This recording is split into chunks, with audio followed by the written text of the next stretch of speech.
তাদেরই বক্তব্য হচ্ছে এটা ছাত্রদের শিক্ষার্থীদের আন্দোলন, এই আন্দোলনের সাথে আমাদের কোনো সম্পর্ক নাই। আবার এখন শুনতেছি এই আন্দোলনের কমান্ডার, সেক্টর কমান্ডার একজন ছিলেন নাকি যাত্রাবাড়ি, অথচ ওনাদের দলের নেতাই বলতেছেন এই শিক্ষার্থীদের আন্দোলনের সাথে ওনাদের কোনো।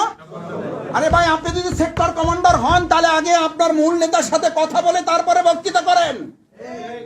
যখন আপনার নেতারা এটা বলে যে আমাদের সাথে শিক্ষার্থীদের সম্পর্ক নাই, তখন জামাত ইসলামী সাংবাদিক সম্মেলন করে জাতির উদ্দেশ্যে শুধু জামাত ইসলামী ছাত্র শিবির নয়, গোটা জনতাকে রাজপথে বেরিয়ে আসার আহ্বান জানিয়েছে।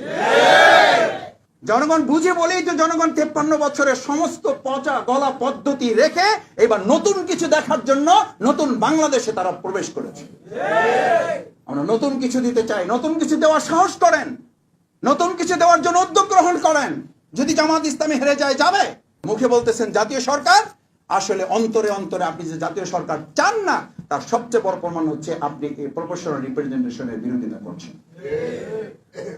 প্রত্যেকে আত্মীয় স্বজন, বন্ধু বান্ধব, শুভাকাঙ্ক্ষী, শুভানুদ্দায়ী, সমর্থক, সহযোগী যা আছে, যারা দুর্নীতির বিপক্ষে বলবেন এই প্রোগ্রাম আপনার, যারা চাঁদাবাজের বিপক্ষে বলবেন এই প্রোগ্রাম আপনার, যারা দখলদারের বিপক্ষে এই প্রোগ্রাম আপনার। 2024-এর 5ই আগস্ট রাস্তায় কি শুধু দলের লোকেরা নাম ছিল নাকি অন্যায়ের বিরুদ্ধে লোকেরা নাম ছিল? অন্যায়ের বিরুদ্ধে। পারবেন ইনশাআল্লাহ? কারণ ওই দিনও প্রোগ্রামে মানুষ নেমেছিল অন্যায়ের বিরুদ্ধে, অসহায়তার বিরুদ্ধে, দুর্নীতির বিরুদ্ধে, চাঁদাবাজের বিরুদ্ধে, স্বৈরাচারের বিরুদ্ধে।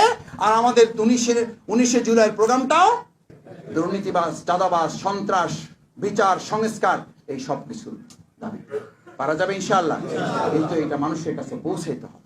এই পৌঁছানোর দায়িত্ব এখানে যারা আছেন, টার্গেট নিয়ে ঘরে ঘরে এগুলো বাস্তবায়নের মধ্যে দিয়ে আসুন।